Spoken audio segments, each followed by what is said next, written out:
Hello YouTube and all ships at sea. This is Steven the Mini Scratcher bringing you another high quality video production. Yes, it's me, and what are we doing today, kids? I'm going to show you how I make, okay, you can call it a tutorial if you want. I'm just messing around here. But this is how I make scale barbed wire. Now this is what I'm using for my 124 scale project. Now if I can get it to focus right. Please focus, please. Do me a favor and focus. Yeah, just focus just a little bit, yeah. So there we go. So there we go. Anyway, that's what I'm going to attempt to show you how to make. Now, when I first started making this, after I found out how to do it, I used a much larger gauge of wire. What I just showed you is 32 gauge, which is about right on the money for the scale that I'm working in. The first bits I made were actually 24 gauge, which is a lot larger. Thusly, as you can see, it's a lot thicker. And this would be, I would think, more appropriate maybe at a 1 to 6 scale, perhaps, or something along those lines. Too thick for my deal, so. But the cool thing is you can shape them into anything you want. This would look good on like a battlefield barricade or what have you. But still too big. Too big, too big, too big. Yeah, that is the 24 gauge. And what I use for my scale is a 32 gauge. Now I'm also going to show you, and it will be a tad fiddly, I assure you. I don't even know what gauge this is, or if it's even big enough to have a gauge. Something which I think is going to be more appropriate to like a 20mm scale stuff. Just one strand out of a sheath of speaker wire. And working with this will certainly cause you some issues. I can almost guarantee it. But I'm going to show you how I would attempt to get away with doing it. So, yeah, there we go. All right. I cannot claim to be the originator of this technique in any way, shape, or form. I originally found it, and I don't remember. If I remembered where I had seen it, I would definitely give that person a shout out. But I found it on YouTube, and set this aside for later. But I found it on YouTube, and I thought it was very cool and put out a very unique look. Now, one of my favorite terrain builders, Rubbish In, Rubbish Out, Viv, he's got a video tutorial on barbed wire as well, but his doesn't actually have barbs on it. It's just basically twisting the wire. I like that added touch of realism. But the thing is, this gets these little points here, the little barbs, are actually kind of sharp. You really do have to take care when handling them. So, all right, enough of my yapping. Let's get on with the show here. I'll pull off some of this 32 gauge. This spool's almost empty. Never fear, though. I've got another entire spool all to my lonesome. And you can bother doing the math by figuring out how much wire you will actually need.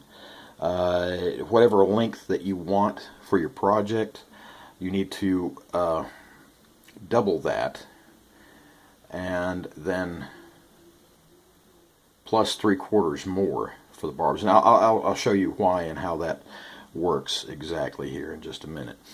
Okay, I'm just going to do a little short piece here for you, my friends, and I'll show you one of my specialized tools for this.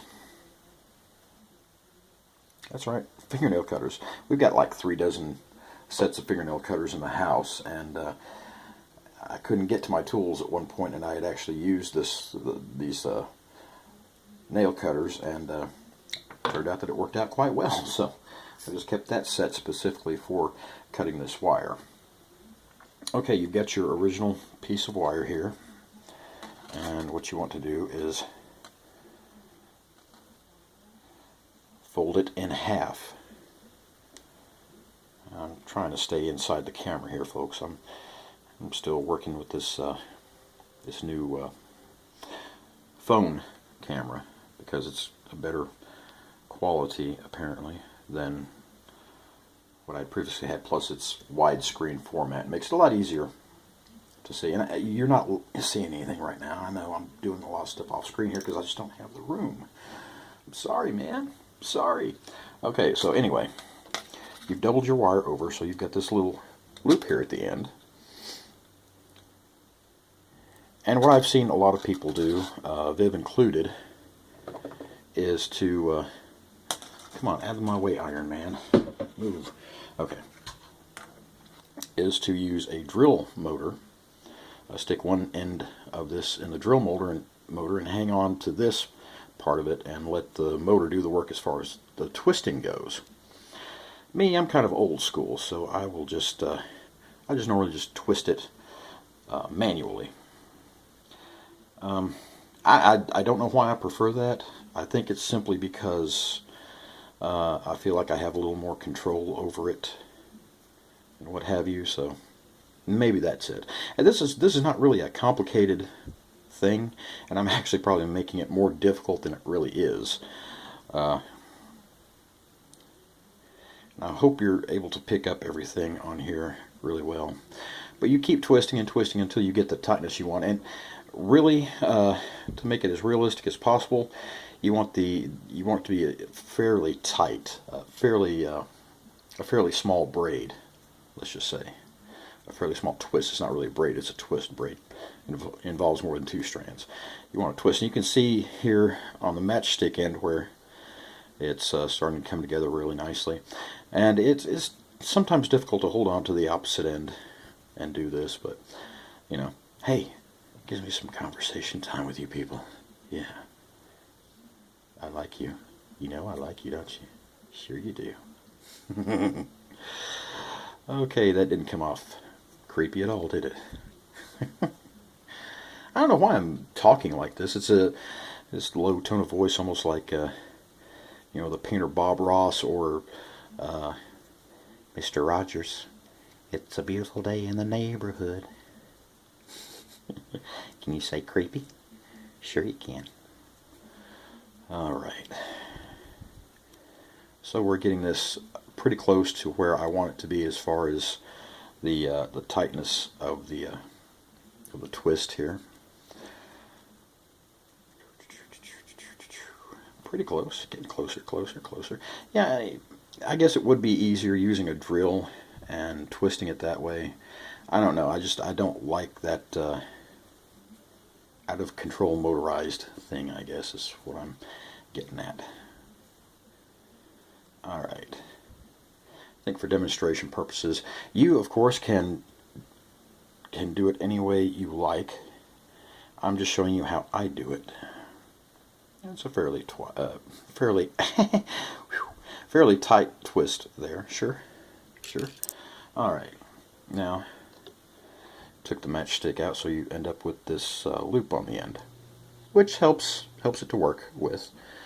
Alright, now I'm going to cut another piece to use for the barbs. It's very important as far as the realism goes. Where'd my little spool of stuff go? Alright, what did you do with it? Alright, come on now, this is not funny. My poltergeist again. No, okay. Oh, I can't have those kind of issues on video. Okay, so we pull off another piece, and you can probably do some measuring and guesstimating on your own, but I pull off a piece approximately 1.5 times the length of, give or take, of the actual strand you're putting together, because there's some you'll see what's happening with that and why that would be necessary in just a minute here. Alright, cut that off right there. Certainly put that up there where I know where it's at. Okay, now it can be frustrating because it certainly can be very fiddly, as my friend Mel would say. And you'll have to forgive the munginess of my hands. I've been painting and doing preparing some materials and everything, so my hands aren't exactly clean at this point, but it's enough to get the job done here. So yeah, so if I look like a little bit of a homeless person, it's okay. Alright, now we've got this twisted onto the end here, which you're going to end up cutting this portion off anyway, so if you got a little funky thing going on over here, it doesn't really matter. Now here's where we have fun times. This is the part that gets really, really fiddly. But it ends up giving us a really good product in the end. Okay, now you can see here, I hope you can see anyway, where I've used this matchstick as kind of a spacer. And you know what, I think I may want something a little thicker than that, because I think I want a little bit more space between barbs than that. Let's see what I can find around here. It's got some, oh, hang on just a minute.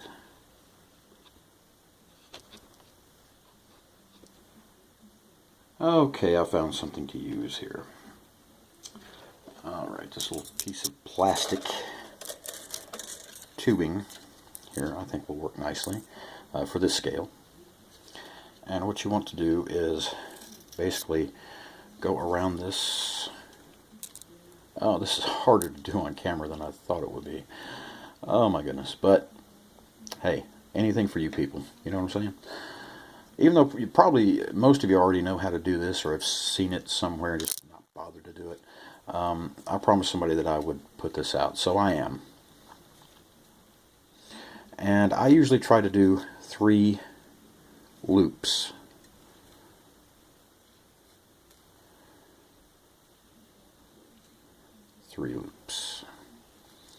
Alright. I'm sorry, I keep getting this out of camera view. Alright. So you got this, and the object is to cut on here and here, which will give you your barbs. Now you want these twists at the actual point of the barb here to be as tight as you can get them. For 2 reasons. First of all, because it helps it stay on much better. And that's something you may have to fiddle with as you go. Thus, fiddly. Right? Right. Okay. Alright. And you do the same as you did before, only on the opposite side. So that you'll have barbs pointing both up and down by the time you're done. And you know, I don't think I'm doing such a good job explaining this as I go, much less keeping it in camera. It's hard to do this, and where you can see it, and where you, the viewer, can see it at the same time. And yeah, this is a lot more fiddly than actually doing it without an audience, I suppose. If I had, you know, like good camera equipment, I could probably do this a lot easier. If I had a proper, you know, setup. But, you know. Anyway, 3 times around, and you try to get it as tight as you can, like a toiga.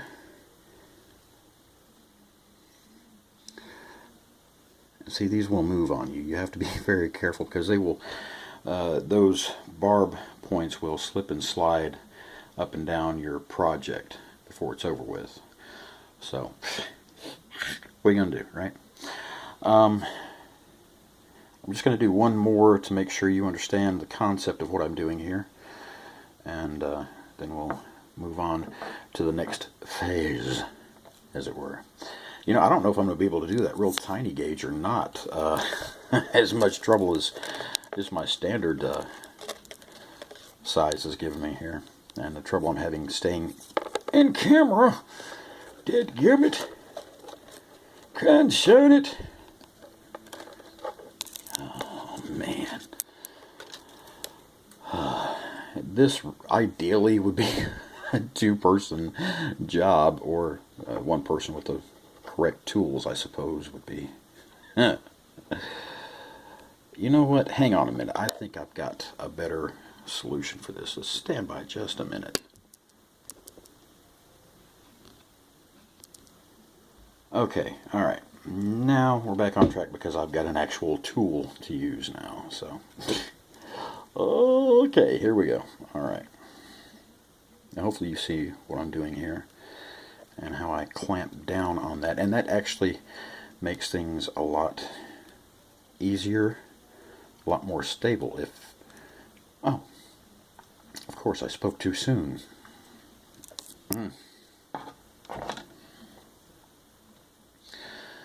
Uh-huh. Yeah, I see what you're doing, you little piggy. This is not the right tool either. Okay, just be patient with me, folks. I'll be back in just a momento. I hope. I hope. Okay, I'm back. I had to go fetch up the proper tool for this. Now see, you can see where I've clamped it down so that the wire doesn't move too much. And so I'm able to do my 3 twists here at the bottom. Okay. One more. Oops, sorry. And there we have it. And you want to kind of swoosh that up a little bit so it's not hanging loose, if you understand what I'm saying.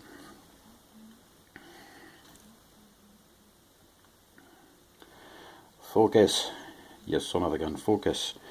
Anyway, so there, and we continue doing that. I'm sorry I keep getting out of camera range. That's just awfully unprofessional of me. Oh, that's right, I'm not a professional.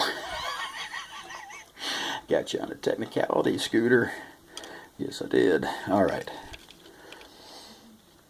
Alright. And the twisty one. And yeah, this is very fiddly and very... This is not for somebody who doesn't have a whole lot of patience, I promise you. Of course, if you're a terrain builder or a scratch builder of any kind, you have to have a certain amount of patience or you will absolutely blow your own brain out before it's over with. And this tool, unfortunately, was left out in the weather, so it's not as smooth functioning as it should be. But you see the principle I'm going for here, right? You understand this, right? That's right on the money, right? Yeah? Yeah? Okay. Alright. Now, having done that, I'm not going to do a complete strand on this because, quite honestly, I don't think you or I, either one, could take it. So, I'm going to show you what the next process is, which is creating the actual barbs from these loops. And again, we bring out the specialized cutting tool, the clippers. And the reason I like this, and it's handy dandy, is because you can actually cut 2 at once. Now you want to be careful that you're not catching anything in there that you shouldn't. And you want to leave enough where you recognize it as a barb in the barbed wire. At the same time, you don't want to leave it overly long because you will then, you know, and your cutoffs there, the pieces that you cut off, you might want to hang on to those because you can use them later in your scene, on your board or whatever, as attachment points. Oh dear, I seem to have skipped a step here. I am so sorry. You see what this is doing right here? This is kind of sliding along a little bit. That's what's going to happen if you don't use the super glue, right? Don't care what brand you use. My preference is liquid as opposed to gel. Just haven't had a whole lot of luck with the gel, especially on something like this. So, geez, I'm losing my mind. I just about skipped a step for you guys. You just want just a little dab will do you there. And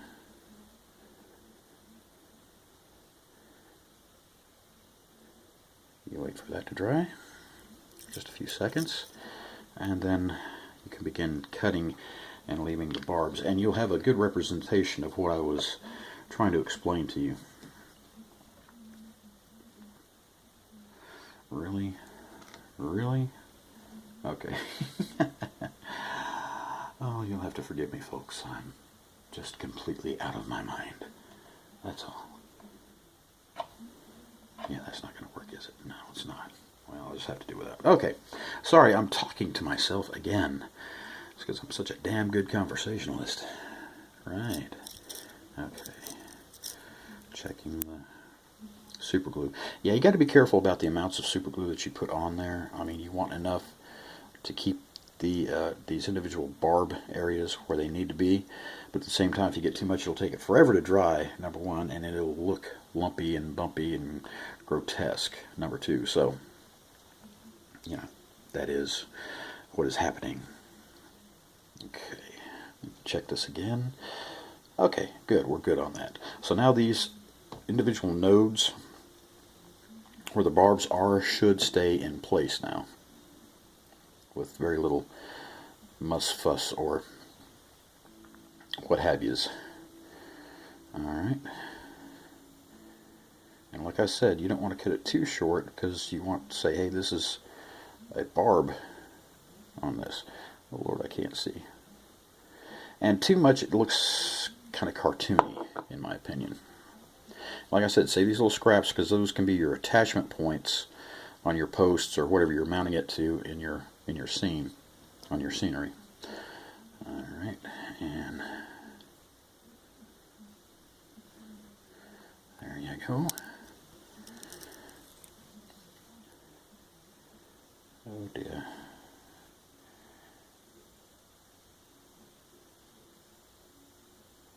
You see what we're getting there? And do be careful because these are actually quite sharp little pieces of metal coming off here. This is something that you may, if you're a youngin', you may want to get some adult supervision in on this.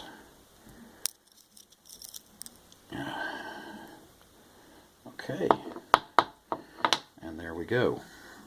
That little short bit there that I've done for you. I didn't want to try to bore you with doing the whole thing rat-a-tat-tat. And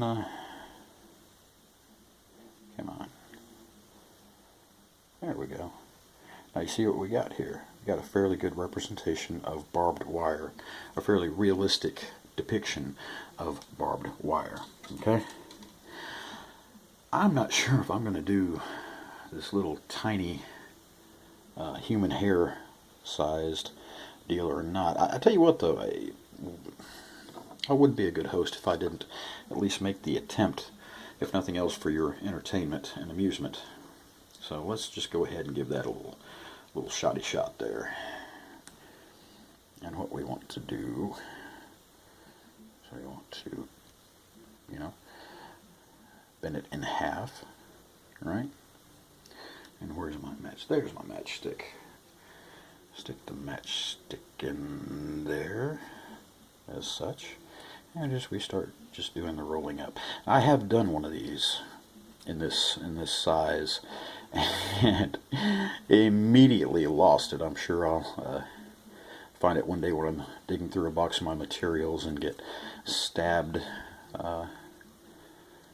probably fatally, by a bunch of tiny little barbs. But you know, whatevs. It's all good.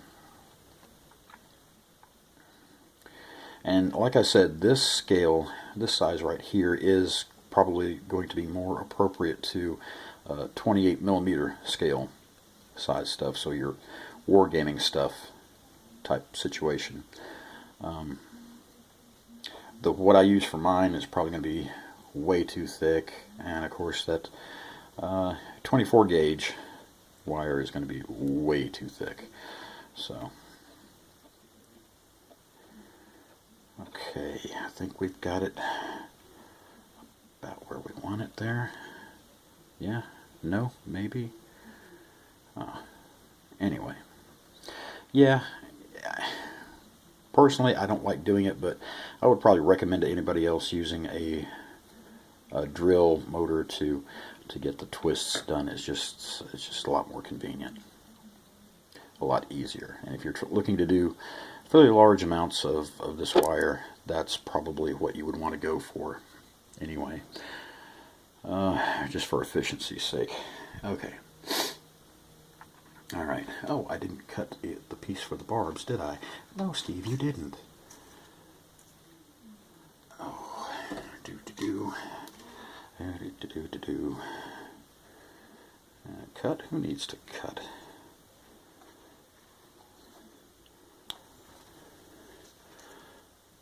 I have the strength of 10 infants. Okay, now, this is where it gets interesting. Hang on, I gotta take a sip of coffee here. I just... Oh. Stand by, please. Okay. Wow, coming back to a cough. That's excellent. Sorry about that, gang. Alright. Now I'm back on track, I believe. I believe I'm back on track. I don't know. This chair, I can't stand this computer chair. Makes noises. And no, it's definitely the chair. It's definitely not me. Okay, thread the needle here. There we go. There we go. So we got a good start. We know where we are with this. Now remember, when you're doing this, you're most likely going to want to paint it, and paint will definitely add thickness to it in the end. So you might want to be cautious of that. Well, it feels like it wasn't meant to be to make a video today for some reason. I don't know. What does it mean when your left arm starts going numb? No, I'm just kidding. No, I'm fine. Alright, let's soldier on, shall we? Alright. Now, with this being in a smaller size, smaller scale or whatever, you're probably going to want a little less distance between barbs for realism's sake. But I mean, you do it, you just roll how you roll, and you don't worry about me none. And see, I can't even get it to catch a good bite there. What the heck, man?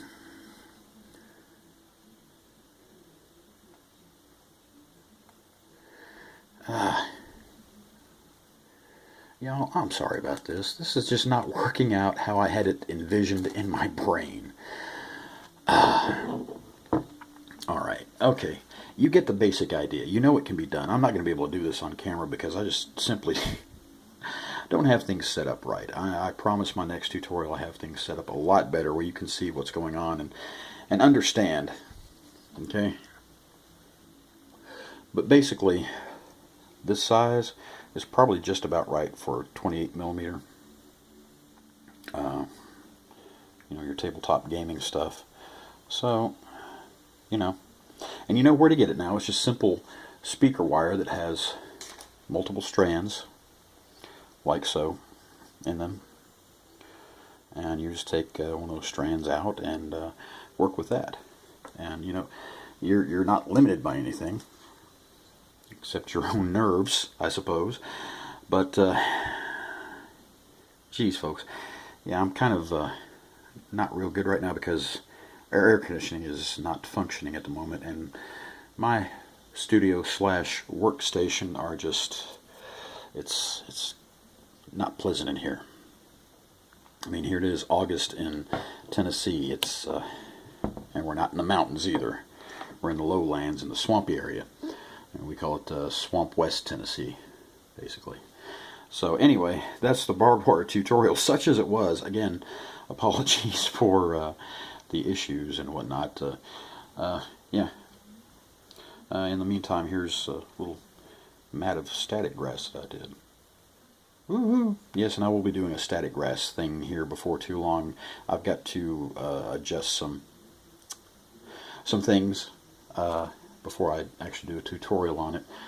And I'll tell you all about that adventure in figuring that out on the next time. So, all right, thank you very much for watching and putting up with my yammering and so on and so forth. Subscribe if you'd like. Throw me a little thumbs up or thumbs sideways. Oh man, I need lessons in camera work. That's all there is to it. But anyway, just give me a thumbs up if you liked it, or if at least it amused you. You may not have learned anything, but maybe you were amused. Who knows? Oh, well, I guess I can talk about the paint part of it. Now, again, I am definitely not a professional when it comes to paint, but this is what I normally use to paint rust on those. Now, I do have a metallic silver that I use if the barbed wire is new. I've got a couple pieces of barbed wire for that are rolled up to be used on the seam. And where are they? Are they where I can get to them? Of course not. Why would they be? Oh my goodness. Look at that. Look at that. That's just awesome. Hang on just a second. Holy cow.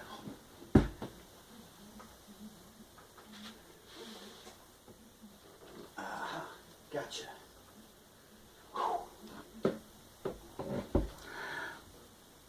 All right. Sorry about that, folks. This is actually painted a metallic silver, so as to dull down the natural shininess of the metal, but still show that it's fairly new. Now this one and my rusty one, ow, I just poked myself with it, are going to be hanging up on the wall outside of the front door of the Long Pig cabin. So you can paint them a nice flat metallic silver, show that they're not incredibly old and used, or you can do the rust thing. And this is, I'm going to show or tell you about my basic paint plan for rust paint. Whew, excuse me a second. God, it's warm in here.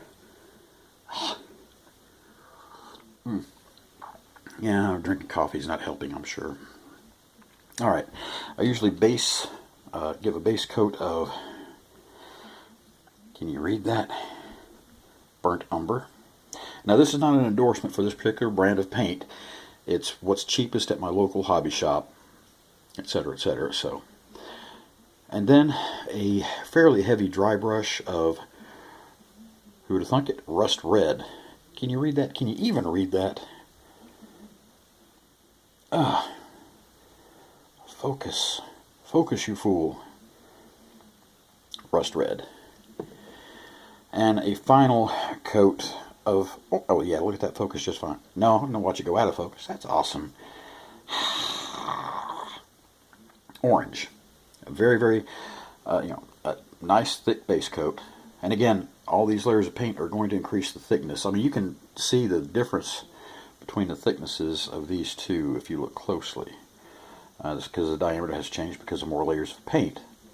Yeah, paint layers do make a difference in thickening. Okay, good thick base coat of burnt umber. This is just my formula, my recommendation. I am not a professional painter. I'm sure you guys out there got some better, more realistic, what have yous for rust. And then a light, well, a fairly, more of an overbrush than a dry brush of rust red, and a definite light highlight hitting coat of orange, just for to bring out some what's the word I'm looking for? Some contrast. Contrast, yeah, that's it. Contrast. And if you have any questions, just put them down there at the bottom of the screen in the comments areas. Give me a thumbs up if you'd like, if nothing else, if you were entertained. And subscribe if you haven't already. I would appreciate that. I'm up to 12 subscribers now, and I'm just happy as a clam about that.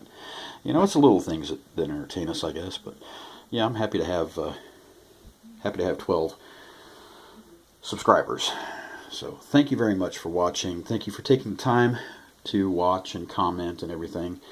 And until next time, be well and take care.